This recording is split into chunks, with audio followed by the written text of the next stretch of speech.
Les études supérieures, surtout, à mon avis, le doctorat est plus une épreuve psychologique qu'une épreuve intellectuelle. Et il y a des moments de découragement, il y a des moments difficiles. Mais il y a également des grands moments de révélation.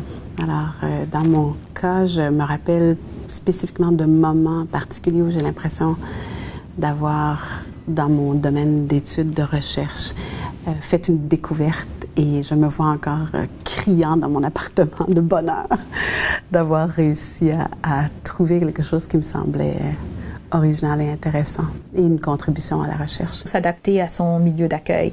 Et puis, la faculté, avec le programme qui a été mis en place, les capsules, tout ça, a fait des efforts considérables pour faciliter cette adaptation-là, puis pour essayer, je dirais, de formaliser ou de verbaliser des éléments culturels qui ont trait à la culture juridique, mais aussi à la culture de recherche, à la culture de l'enseignement. Donc ça aide les étudiants à s'adapter et à s'y retrouver facilement dans sa culture d'accueil. Mais je crois que ça demeure quand même l'aspect le plus difficile pour les étudiants. Donc il faut, je pense, quand on étudie à l'étranger, en tout cas c'était mon expérience, il faut porter une grande attention à ces différences culturelles-là. Et la meilleure façon d'y parvenir, je crois, si aussi c'est possible, c'est de travailler avec des étudiants québécois. Dans votre cas, dans mon cas, j'ai fait équipe avec une étudiante française. On a étudié ensemble toute l'année quand j'ai étudié en France. Et ça m'a vraiment beaucoup aidé à apprivoiser tous les aspects de la culture juridique française qui m'étaient étrangers, mais aussi de la culture universitaire française. Alors, le meilleur conseil que je peux vous donner, si c'est possible, c'est d'essayer de côtoyer des étudiants québécois et d'être le plus sensible possible aux différences culturelles.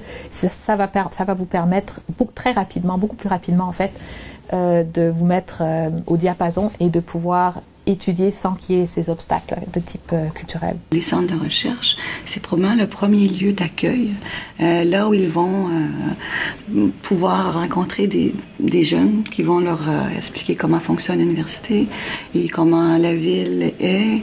Et donc, je les invite à participer grandement à nos activités et très rapidement, ils vont se sentir intégrés. Je pense que c'est de tenter de comprendre assez rapidement comment fonctionne, je dirais, l'enseignement universitaire à la faculté et au Québec. Je pense bien que c'est de voir de quelle manière, qu'est-ce qu'on attend des étudiants généralement ici au Québec. Je crois que les étudiants étrangers qui viennent poursuivre les études avancées ici à Québec devraient bien sûr profiter de leur séjour pour s'imbiber au maximum de l'environnement juridique naturellement, mais aussi culturel, social et politique avec lequel ils ont l'occasion d'entrer en contact. Et spécialement ceux qui ont l'intention de travailler dans une branche quelconque du droit public, je les inviterai à se montrer attentifs à observer la vie du droit public canadiens et québécois tels qu'ils pourront l'observer tous les jours à travers l'actualité, à travers leurs contacts avec des collègues québécois. Je pense qu'on peut apprendre beaucoup à la fois sur notre système juridique, mais aussi sur le système juridique dont on vient, en se familiarisant avec les fondements et, je dirais, l'esprit du droit public du pays dans lequel on se trouve. L'expérience d'études de deuxième, troisième cycle, c'est une expérience qui doit être collégiale. C'est la période de sa formation ou de son cheminement où on peut échanger des idées sans risque avec les collègues, avec les professeurs et de cette façon-là, pouvoir cheminer puis compléter son apprentissage. Créer des contacts, un réseautage, toute une sorte d'amitié là, avec des professionnels, avec même des étudiants qui travaillent sur d'autres dossiers sur lesquels on pose des questions, on échange, on essaie de tergiverser, ainsi de suite. Profitez pleinement de l'occasion qui leur est offerte pendant les premières sessions, alors qu'il y a des cours obligatoires en classe. Profitez de cette occasion pour tisser des liens avec leurs collègues de classe et pour véritablement là, être en mesure d'échanger par la suite, de se tourner vers ces personnes-là pour chercher conseil, pour partager leur expérience? Ne pas s'isoler, parce que c'est souvent le lot des étudiants aux études supérieures. C'est un travail solitaire, c'est vrai, mais quand il y a des conférences, des séminaires organisés, essayez d'y aller, de vous impliquer. Je pense que vous allez être gagnant à la fin. Il ne faut pas prendre trop de temps. Il ne faut pas attendre à la dernière minute pour choisir son sujet d'essai parce qu'il y a plein de projets, des bons projets connexes à la maîtrise qui peuvent être intéressants pour la carrière future que l'étudiant doit pouvoir prendre. De commencer à chercher le sujet d'essai assez rapidement parce que la fin de la maîtrise arrive très rapidement. Une des principales qualités, c'est l'organisation et bien sûr la discipline.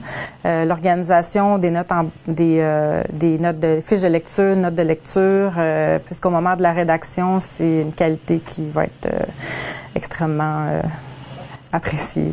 J'ai longtemps pensé que je souffrais de problèmes de mémoire sérieux puisque je relisais les mêmes textes puis je me disais mais c'est pas ça du tout que j'ai compris la première fois. C'est tout à fait normal. Puis en étudiant au 2e et 3e cycle, il faut que vous sachiez que ce n'est pas une maladie de la mémoire, mais que c'est une autre perspective sur le même sujet parce que vous avez la chance de le lire plusieurs fois.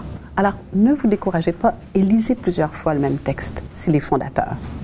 La première chose qu'un étudiant devrait faire lorsqu'il arrive à l'université, évidemment, bien sûr, lorsqu'il a assuré son inscription auprès de la gestion des études de la faculté de droit, c'est de venir se présenter à la bibliothèque, à moi-même ou à un personnel de l'équipe qui travaille au secteur droit, parce que comme je le dis souvent quand je rencontre les étudiants des cycles gradués, si je ne vous connais pas, je pense pas à vous dans le développement des ressources documentaires. Ce qui fait que plus je suis au courant, en fait, des sujets de recherche qui vont intéresser les étudiants gradués qui viennent étudier à l'Université Laval, plus la collection va être en cohérence avec les sujets qu'ils ont décidé, en fait, d'étudier. Une autre excellente raison pour venir rencontrer moi-même ou une bibliothécaire spécialisée en droit lors de votre arrivée, c'est qu'on puisse établir ensemble votre méthodologie de recherche qui va être appropriée avec votre sujet. Le cœur des études de 2e et 3e cycle, c'est vraiment la relation qu'on peut avoir avec son directeur ou sa directrice de recherche, en fait, parce que c'est vraiment la personne avec laquelle on va travailler le plus étroitement.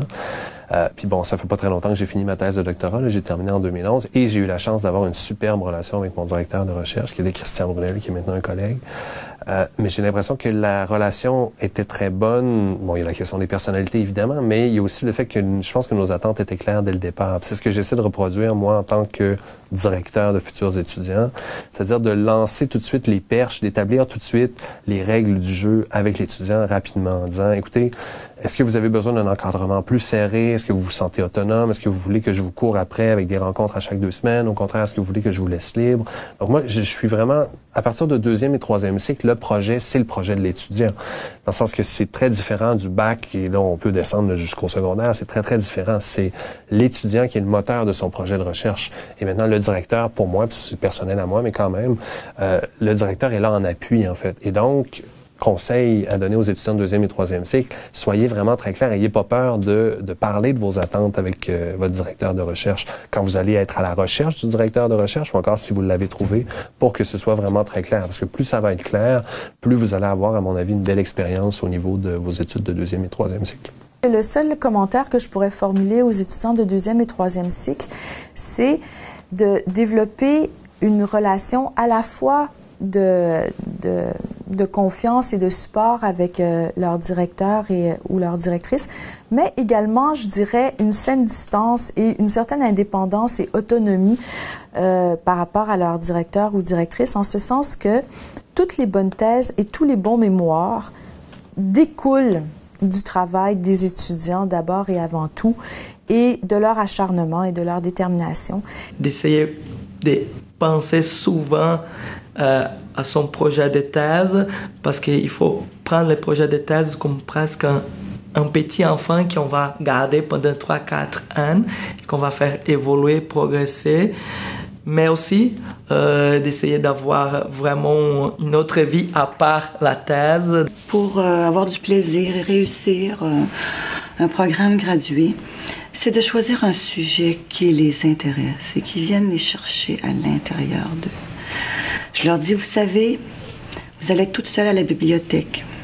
Vous allez trouver ça difficile. Donc, si vous n'avez pas un sujet qui vient vous chercher personnellement, qui vous intéresse personnellement, vous ne donnerez pas le meilleur de vous-même. Et c'est quand on donne le meilleur de soi qu'on atteint les meilleurs résultats.